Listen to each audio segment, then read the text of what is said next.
Hello, I'm Jose, and this is the Cinematic Dogma podcast. I'm joined, as any other week, as every other week, by my hopefully possession-free friend, Blake. Thanks, Jose. I'm glad you conjured up the time to be here. Oh, good. Good play. So, what did we watch this week? This week was your pick, and you picked the 2013 horror film, let's call it, The Conjuring, starring Patrick Wilson. I like that. It's Patrick Wilson. No one else. It's just him. Let's just be honest. We don't care that they did 4 or 5 movies with also Vera Farmiga. It's Patrick Wilson. He's little kids Patrick Wilson. Oh, fine. Vera Farmiga is also in it, but also Ron Livingston. I completely forgot he was in it. It's weird to see him. And Lily Taylor, who was also in 6 Feet Under. Oh, that's true. Yeah. I was trying to remember. Who is that? I couldn't remember. And I don't know if I ever told you, Ron Livingston, I always mix him up with the guy from Friday Night Lights. Oh, yeah. I can see that. I know who you're talking about. Yeah, Kyle Chandler. Yep. And the first name that I actually think when I see either of them, is John Cusack. I don't know why. And John Cusack doesn't look like them, but it's almost that they are the same bucket of actors. They all look the same to you? Yes. They have something about hey, these were popular in late 90s, early 2000 as white guys in their 30s with the same type of hair. And somehow still have a career in this is 2013, but yes. Yeah, it's been a while. But yeah, as you said, that was my pick. And why I pick it is because recently there was a new part of The Conjuring in the cinema. I was not going to force you to watch it.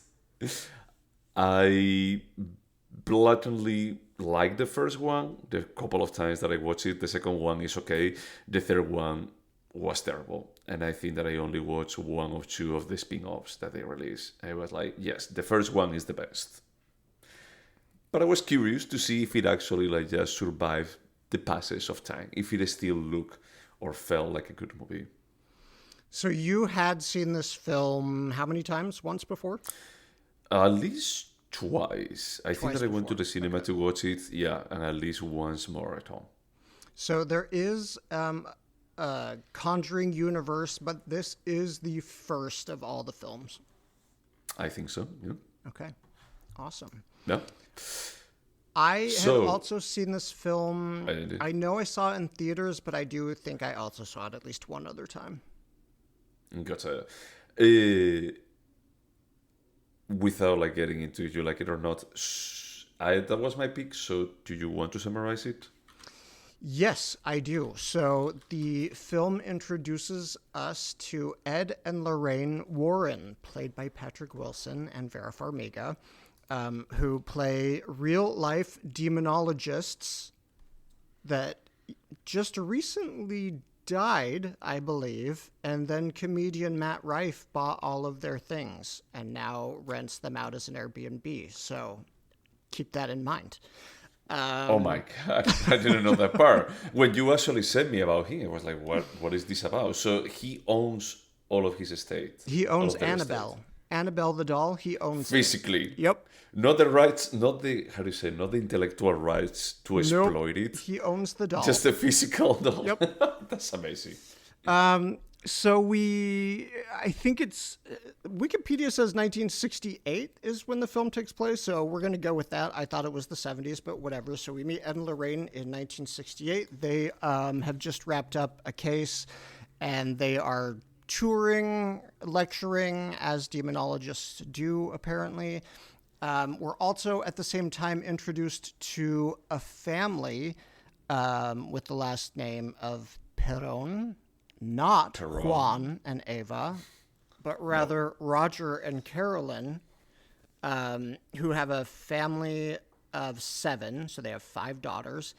They and a dog, and they have a dog. 5 daughters and a dog. The dog is named Sadie. I'm not quite sure if the daughters have names, but the dog is named Sadie. So this family moved into a large farmhouse, I think, a large house in the country. And upon moving into this house, they start to experience paranormal things. Paranormal activity. Thank you. Whatever the phrase is. Like all the clocks start stopping at 3:07 a.m. Or there's whispering, or Carolyn wakes up with new bruises each morning, or Sadie is fucking found dead in the yard, which honestly, I almost turned the film off and texted you, sorry, let's try again next week, but I didn't. That was super mean. It was super mean because the dog is only in 3 scenes. Yeah, it was a little cheap, but let's hold on opinions. Basically, we see the standard kind of demonic possession things you would see in most horror films in this movies. genre. But the family gets desperate, and even though they're not Catholic or they're not religious, they hear about Ed and Lorraine Warren. Carolyn hunts them down at a lecture, begs them to come, and they are quickly convinced that this is a very, very serious demonic possession. And we see the family join forces with Ed and Lorraine, and they try and take on the evil forces within the house, and I think we'll just leave it at that. I mean, it's a 12-year-old movie that I think everyone that was interested in watching probably watch it. So this is fine for the summary. We don't need to go in more detail. We may spoil more stuff besides the poor dog died. Let's be honest. Yep. Yeah. But just be prepared. So, I would want to be warned that Sadie died. So that's just a warning out there.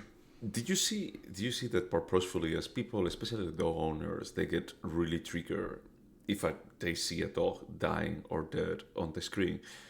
Most trailers purposefully give you a between the lines, signal if the dog is going to die or survive.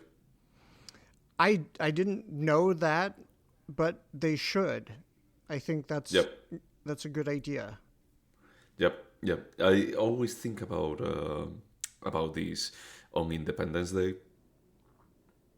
I don't know if you watch it or you remember it, but the first With Will lady. Smith? Yes, that one, and Bill Pullman. I did see it, but like Many years ago, I yeah. assume. Yeah. So one thing that it just got ingrained on my brain is that the first lady has a dog. So I guess that is the first dog. So there is this scene where they're driving in a tunnel and it's completely collapsed with cars. Completely traffic jam that they cannot go. So they start walking through the cars and they go to an exit. But when they get to an exit, there is a giant explosion and the dog stays behind and start just running, and he just saves himself in the last second. So they just presented it as oh my God, the dog survived. But they don't mention that there were thousands of people on that tunnel. That is oh, everyone else died, but the dog survived. And since then I realized that Hollywood is going to go an extra mile for just killing or making a dog survive. It's they know that they can manipulate your feelings way much more than with a kid dying or surviving. Because dogs are better than humans. Maybe. I've said it before, I'll say it again. They matter more. They are pure angels, yeah. But yeah, so did you like this movie? Yes, Jose, I did. I liked it a lot. Good. Oh, you did? Yep. So Let me. please. Sorry, before you get into the detail, did you like it more or less than the last time that you watched it? So that's what I was going to say. I remember liking it the first time I saw it, but when I rewatched it this time, I purposely tried not to remember anything. I didn't read any reviews. I tried to just forget as much as I could. So honestly, my only memory is that I remember thinking, yeah, that was good, even for a non-horror movie. I remember thinking that's a pretty good movie. This time, I still think it's a pretty good movie. Even for a non-horror movie, I think it's solid.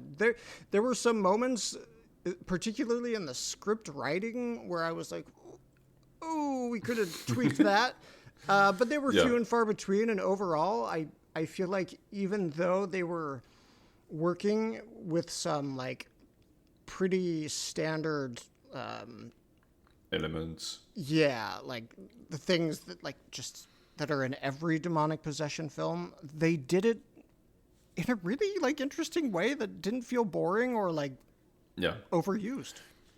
Yeah, one thing that I really like about this movie, and just for the record, yes, I like it. I think that I didn't like it as much as the first time that I watched it.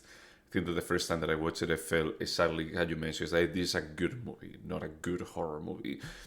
Here, I felt maybe it's because it has been 12 years later, and there has been many, many, many horror movies afterwards, is that the elements is that you say is like by the manual, But one thing that I still like is when this movie was released, it was very iconic that they didn't abuse of cheap scares. There are not so many. It's more about like just building tension more than the whoa, like something in front of the screen, like the clapping and just like the feeling of dread about like, oh, you know that there is something else here with you, playing with you, For those that may not have seen the movie, they play a version of hide and seek where the seeker is blindfolded and they look for those that are hiding by following a clap. And obviously, that's a pretty claustrophobic game to be playing in a house that's being possessed by a demon. There's all sorts of games that can mess with your head. But it does it in such an effective way that it's like, I got creeped out when they would play that game. And I don't know, it was very effective. So I didn't quite understand your opinion. So you liked it more the first time, but what did you think of it this time? I still like it. I find it enjoyable. One thing, and I think that we watched The Exorcist, not too long ago, The problem is that now I haven't like The Exorcist or Weapons, like more like, hey, these are good movies that they happen to be horror. And it's that this movie is still a horror movie at its core. It's not like, oh, a movie that happens to be horror. So I feel like all of the elements that they have of horror, they couldn't intertwine like the characters in a way that it makes you care about them too much. It's exactly what you said at the beginning. They had a dog and $5, and it's like, do you care about any of them? It's like, not really. It's like, I understand maybe if you have put only 3 and just try to give them like some, I don't know, personality, it's like I could get a bit more attached to them. But you don't give me anything about like the drama that they may have, like the couple themselves, because they just bought a house in the middle of nowhere. I don't know why they bought a house in the middle of nowhere. There are like many things that I feel is like you could have developed this script a tiny bit more, because right now it feels like a excuse for horror, and that leaves it as a bit more is like, this is a horror movie that is good, but it's a horror movie. It's not like a good movie that happens to be horror. I see your point, and I do see that occasionally the filmmakers tried to make you care, specifically about 2 of the daughters. There's the one who can see the man behind the door. They try to get you interested in her for like 10, 15 minutes, and then they're like, okay, forget her. Forget. And then there's the one that can see the boy. They get you to care about her, but it's like temporarily. Like those aren't like characters. Yeah. And like the sleepwalker, it's like they try to give like something to each one of them, except one that is like, hey, this is the older one, and the other one that is like, she wears glasses.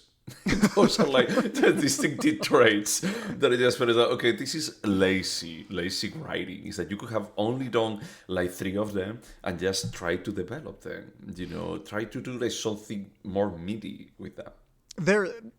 So I understand your complaints and I don't disagree completely. And I also complained about some writing. There's some like exposition they make Vera Farmiga say at some points to explain history and what's happening, and I just wanted to be like, to just smack the script writer. I was like, no, you didn't have to do that. There are definitely some problems that I would fix now, and I wonder if that makes it more timely than timeless. But anyway, I do agree with you when you said that this was the first kind of like this came out back when like Insidious was just starting and The Conjuring Correct. and The Nun, and now there's like 50 of these films, and it's all kind of mixed together. Yeah, one interesting thing, and I think that this comes all from James Wan. You know, he's the director of Insidious and this one, and The Conjuring. And he's also the director of Saw.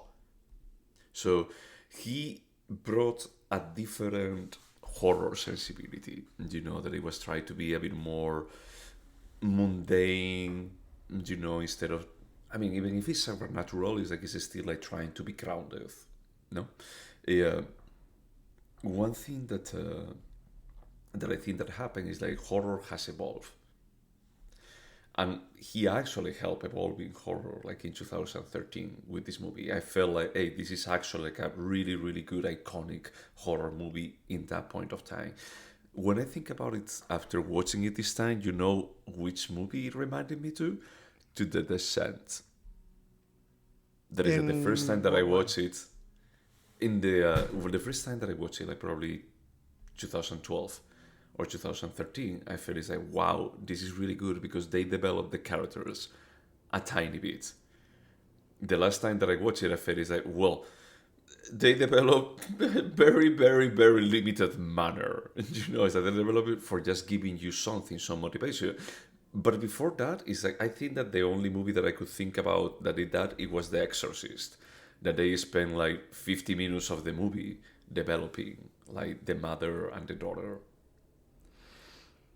Yeah, it's true. And it's interesting that clearly I would guess the studio always had the idea to turn The Conjuring into the universe that it is today, but they didn't really invest. I can understand neglecting the family as characters, but they didn't really invest anything in Ed and Lorraine either. And they try and pull Ed and Lorraine's daughter into this film a tiny bit, but they don't explain the presence of the daughter in the slightest. They're all props. They're all props for just a vehicle of horror. Don't ruin this for me. It's a fun movie.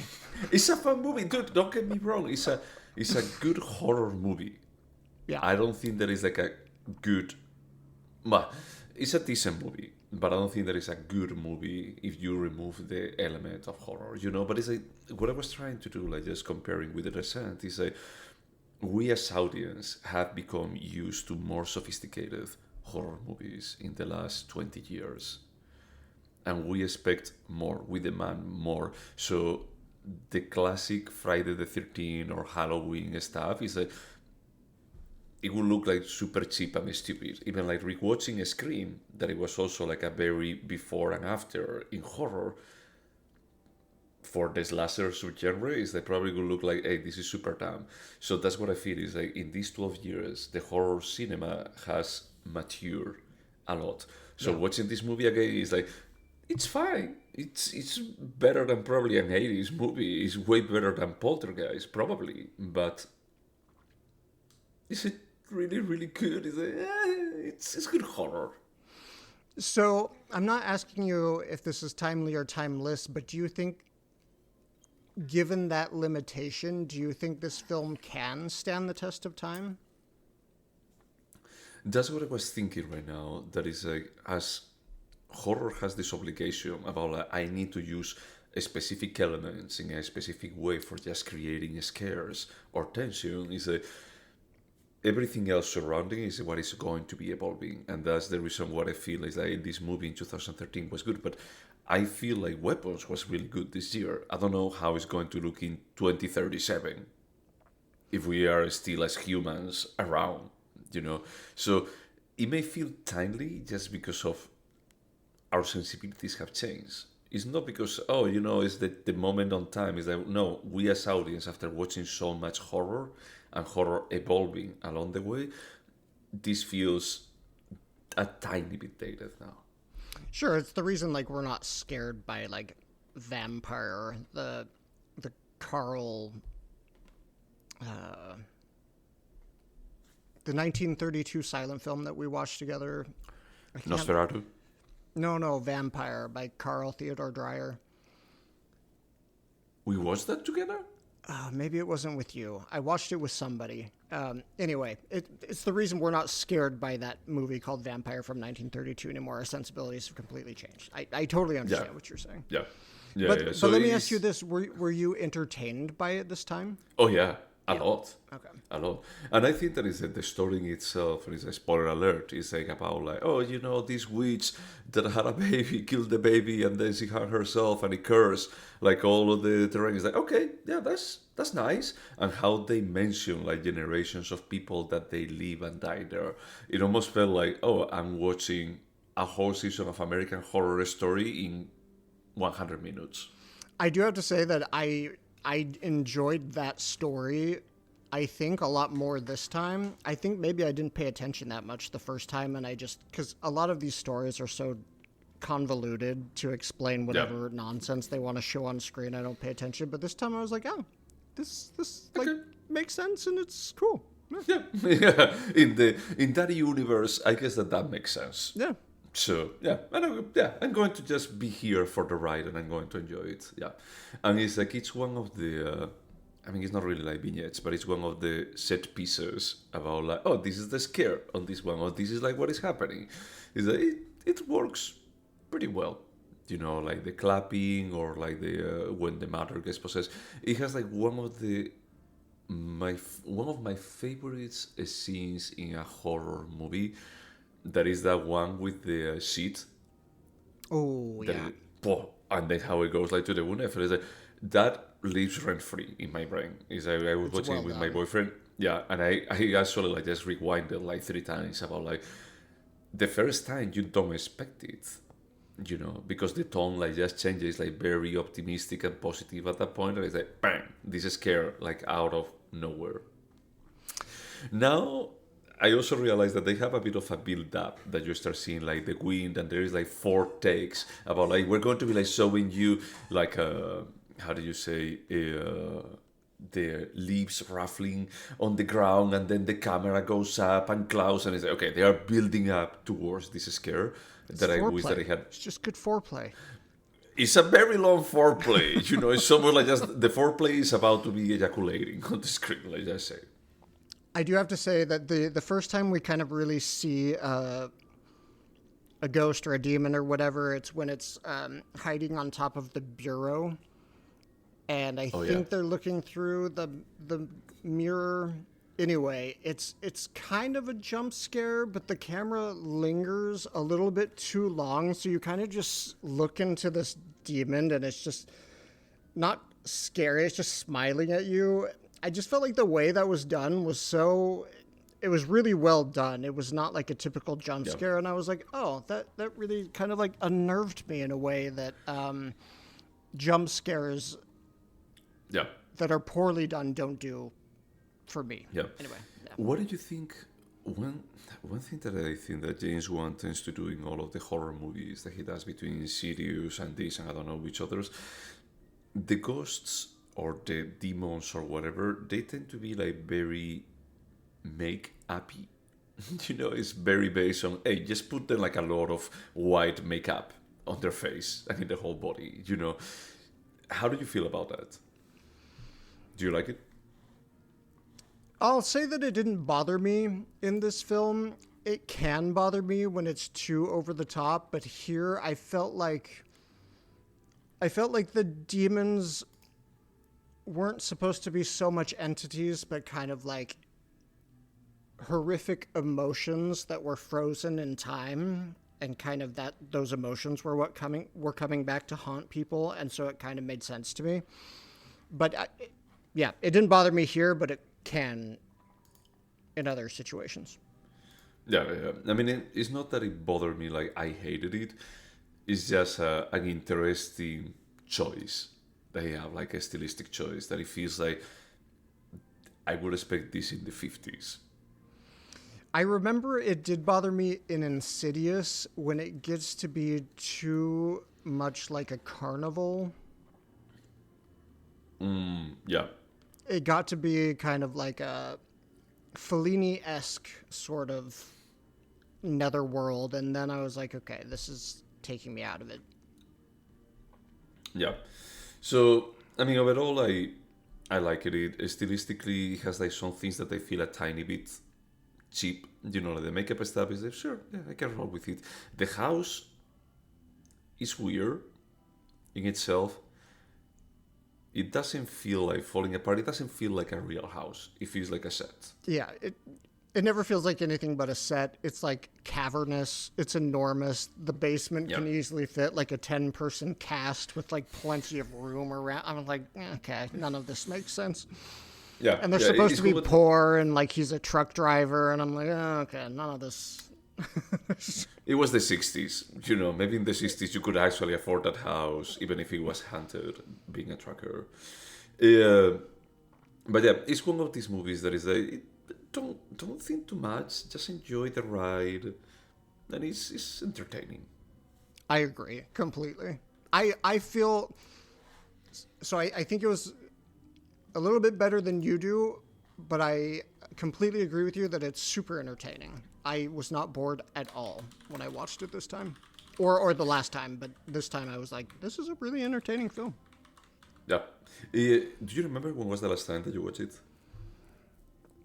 I'm guessing when The Conjuring 2 came out. I'm sure that I watched it right before we went and saw that, and then probably never again. So The Conjuring 2 would have been, what, 2016-ish?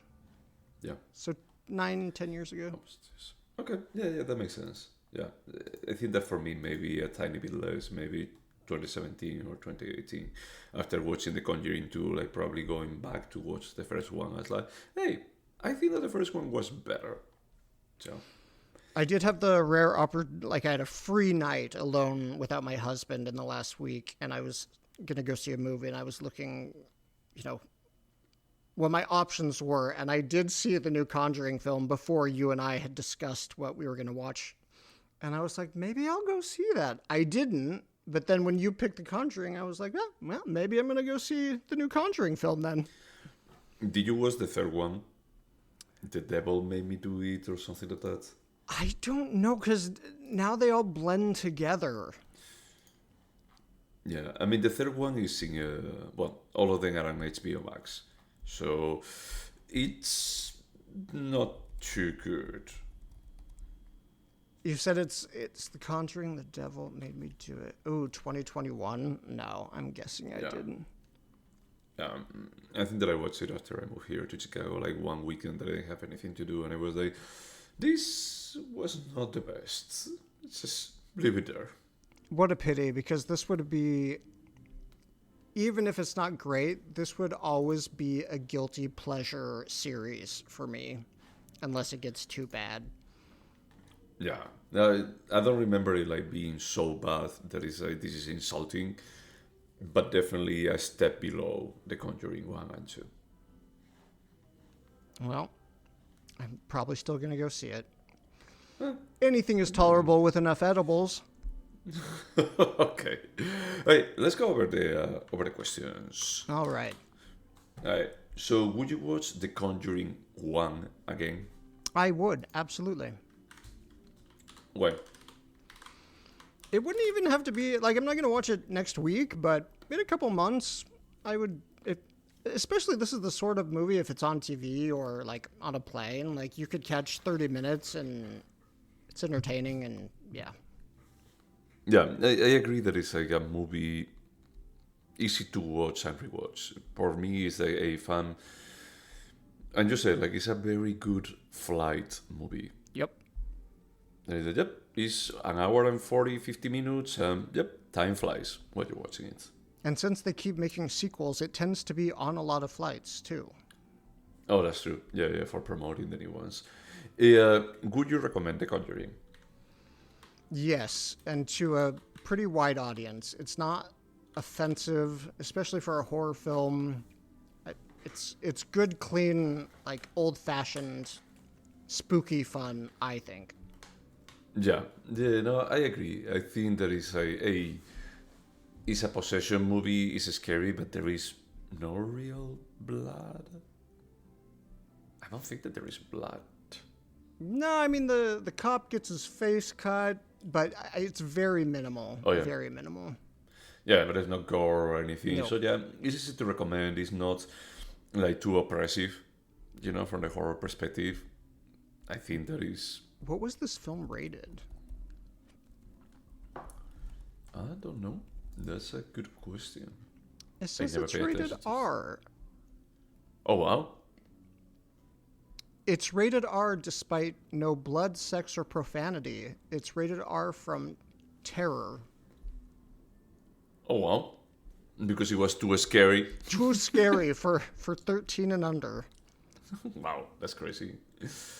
But yeah, let's go back to the questions. Would you remember it?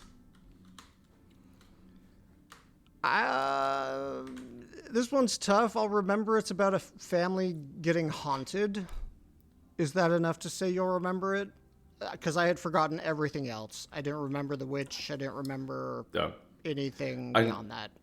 I'm going to say no because I didn't even remember that the mother gets possessed. Interesting.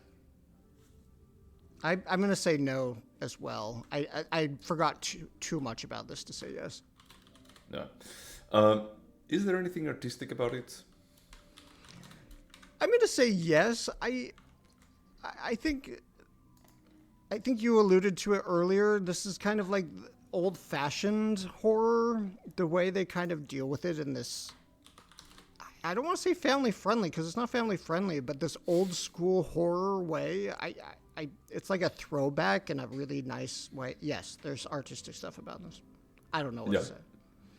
Yeah. I mean, I think that some of the takes, like how they build tension, how do they actually scare you without feeling cheap about it, it's artistic, like how they play with the medium. So I think that's good. Is it a timeless piece? I'm going to go with yes. The discussion about what we expect in the horror genre, you're completely right. That will always evolve, but the film itself is timeless, I think. Yeah. This is not like The Lost Boys. This is not a movie that is like completely stuck into I'm from the 2000s teens, or because they did like something very, very particular of that decade. I think that is what we're saying is that it's us, the ones that we are timely, that we actually go with time. This movie, I think that is properly made. Is not easy to just say exactly on what year it was made. And it doesn't fester into a specific elements of that decade. So, yeah, for me, it's timeless. It's just that the value, how to say, like, it has a diminishing returns effect. Yep, I agree. Cool. Would you turn it into a TV show? Honestly, probably there's the right content for Ed and Lorraine and this haunting to be turned into a TV show. Yeah, yeah. I agree, and I think that, pardon me, I think that actually one of the examples of this is the Flanagan shows. I don't know if you have ever watched them. Like Which shows? Haunting, Flanagan, the director, the Haunting of Hill House. Oh, Blind Manor, yeah. Midnight Mass, is that's exactly this style, and it could actually work. Is that you could use this additional runtime, for developing the characters and making you care for them. Yeah, that's a good point. And actually, this film reminded me a lot of the first season. Well, there is only one season, right? The Haunting of Hill House. Yeah. So the material could have developed into a bit more of family drama and tension between the members, instead of one is a sleepwalker, the other one see dead people, the other one talks with ghosts, the other one wears glasses. And is the oldest. And the other one is the oldest. Yep. When there are 5 of them, that's a property, I guess. Hey, could this have been a sort? I don't think so. The film is nearly 2 full hours long. It does not feel like it, and I do think it's you need to spend some time in this pot that gets to a boil, I think. And I don't think you could do it in less than an hour. So no, it could not be a short. Yeah, I agree. I think that this it needs like a runtime of what it has. It doesn't feel long.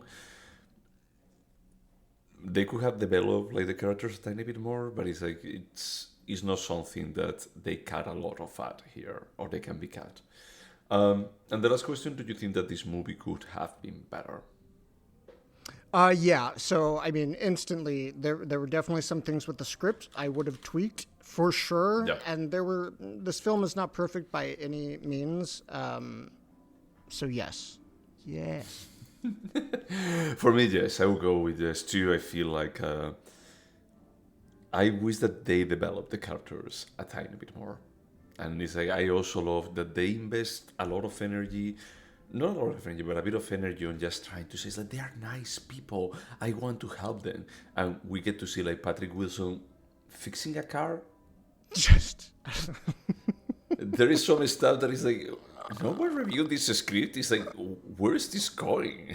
Like what is the point of this? Honestly, Stop ruining this movie for me. no. I mean, I just like. Elaborating on what you said that the script needed some tweaking is like you're right. yes it did need some tweaking but yeah, I think that these were all of the questions. Well, it's not that I know that they were all of the questions, so let's score this bad boy, and this was my pick, so I guess that you have to score first. Yeah, so I've been jumping around between a 7 and a 7.5, so I'm just going to go with a 7.25, a rare quarter point for me. Okay. For me, I'm going to go with a 7. No, I think that it's a good movie, honestly. It's like I think that being horror I still give them like a bit more credit about like hey, it's hard to do this, and make it work. And I watched this movie at least 3 times and I still enjoy it. So this is good. Even knowing like the scares when they are coming. Yeah, and despite, our taste evolving and whatever, the fact that it's still entertaining after 12 years and multiple viewings, that's pretty, and a universe that has beat this horse to death. That's impressive. So Yep. And I think that was everything about The Conjuring. So good pick, Jose. Good pick. glad to hear that you enjoyed it. And to everyone out there, thank you so much for listening to us. And until next time.